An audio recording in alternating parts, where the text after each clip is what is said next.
La cité d'Yar el-Shems, au cœur d'Alger, à près d'1 kilomètre de la présidence de la République. Des dizaines de constructions de fortune, collées les unes aux autres, de minuscules logements F1 et F2 construits sous la colonisation française. Nous sommes allés à la rencontre de ces jeunes qui se sont révoltés pour des logements décents.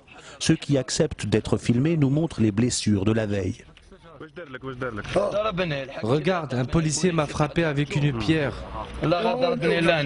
Et ensuite j'ai pris des coups de matraque. C'est juste du mépris tout ça. Et la démonstration se poursuit. Les jeunes veulent à tout prix nous montrer leurs blessures.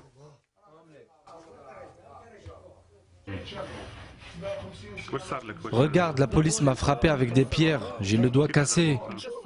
Tous sont unanimes. S'ils se sont révoltés, c'est pour en finir avec leurs conditions de vie. Les logements, les autorités les ont donnés à des femmes célibataires. Il n'y a aucune qui ne soit mariée. Elles viennent de l'Ouest. Moi j'ai cassé. Et j'espère que tout le monde se soulèvera. S'il y a soulèvement, peut-être qu'enfin on sera des hommes avec notre fierté. Qui nous donne les logements, on arrêtera. Sinon on continue. Yassine, la trentaine, décide de nous faire visiter son F2. Avec son père et sa mère, ils sont 10 à vivre dans ce baraquement.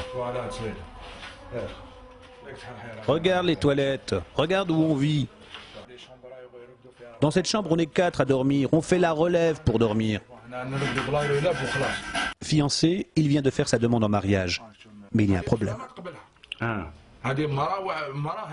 Aucune épouse n'accepterait ces conditions de vie. Je vais la mettre où? Si elle rentre, je serai obligé de sortir dehors. Je suis bloqué. Moi, je suis éboueur. Je gagne 50 € par mois, honnêtement. C'est mieux que 100 € gagnés par le vice.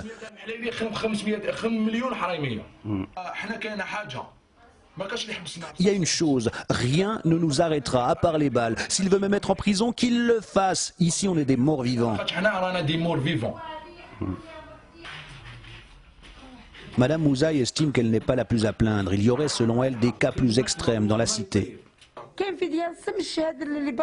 Ici à Diyar el-Shems, il y a des personnes qui vivent dans un F1, une pièce et une cuisine.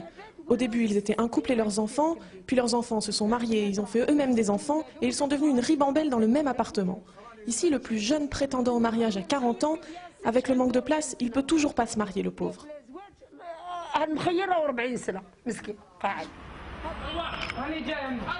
Nassim, la vingtaine, nous fait visiter les ruelles exiguës de la cité. Avec l'humidité, il est devenu asthmatique. Ici, on est 8 à vivre dans un F2. Dis-lui que tu n'avais pas d'asthme avant. La cause de ton asthme, c'est qu'ici, c'est exigu. Il n'y a pas où ranger, il n'y a pas où dormir, le soleil ne rentre pas.